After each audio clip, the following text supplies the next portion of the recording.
We have three wonderful children, Kenny, Amy, and Jacob. Our children grew up at LAUMC. At church camp, I remember Pastor John Dodson carrying a sleeping 5-year-old Amy to my car from the Santa Cruz Beach Boardwalk train. All three children went to Sunday school from the time they were 2 years old and were taught by many of our wonderful Sunday school teachers, including Faye Hain, Dolores and Don Berta, Kathy Lampman, John Lehman, and Alice Gruber, to name just a few. We have fond memories of summer church camp. Jacob, then Gene, on his own accord, was baptized when he was 7 at camp. The children sang in Rainbow Choir, directed by Kristen and Dave Howell, and Sunshine Choir, directed by Kay DeVries.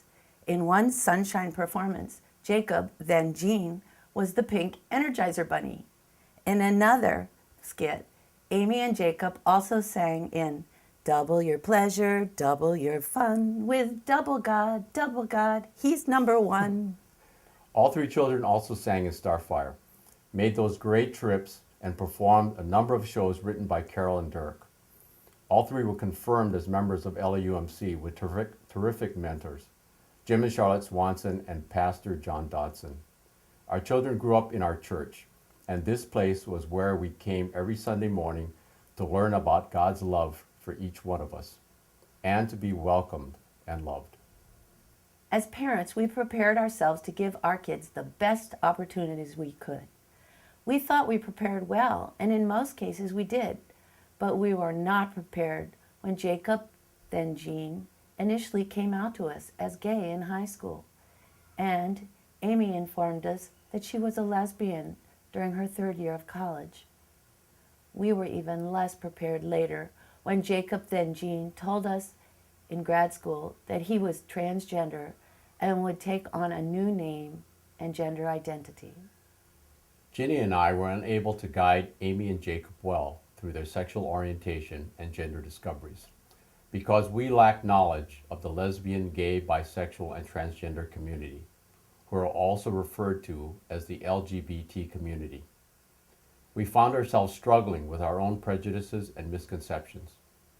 During this time of transition, it has been the love of our children and friends that has given us strength to seek answers, to open dialogue, and to see other perspectives. Fortunately, many resources were available to our family during this time of need. And today, Ginny and I have a different and we know a better, healthier perspective of these issues. Let me tell you a personal recollection. During Jacob's early high school years, I would find him in his room praying for friends and for God to change him. It was very sad to hear him feeling so lost and unable to be himself at school. Why did he feel so depressed and left out?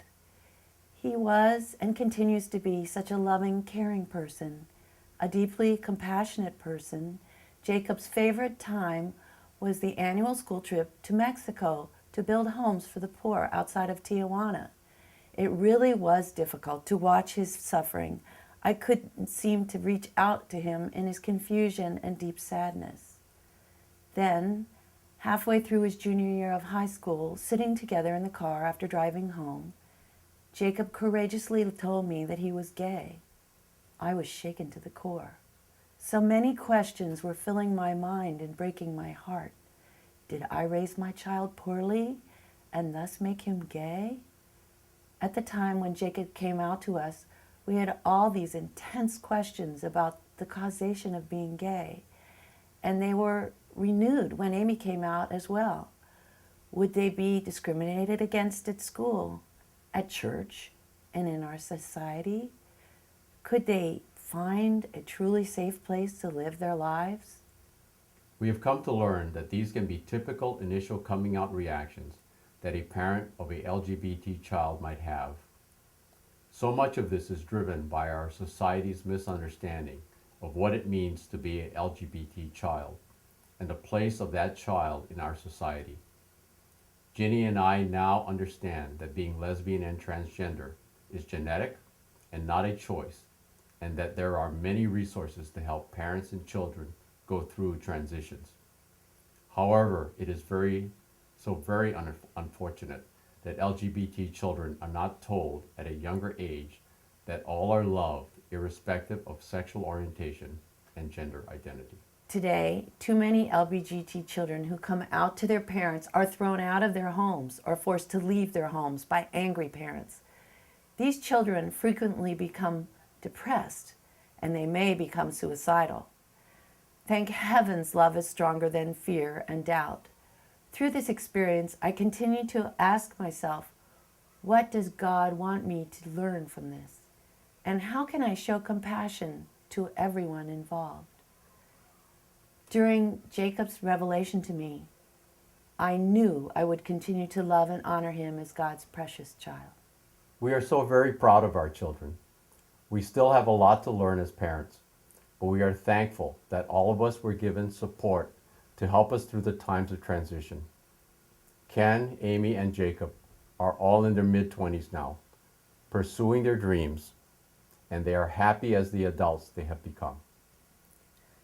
Having gone through our experiences, we urge everyone to open up a dialogue about LGBT topics at LAUMC.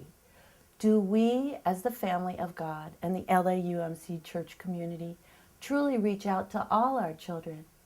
Have you ever felt that kind of hurt and hatred from others for being who you truly are? A discussion of LGBT subject matter can so easily be made in the context of emotional fear of the unknown. It is our hope that we can all have the discussion in the context of love, understanding, knowledge, and hope.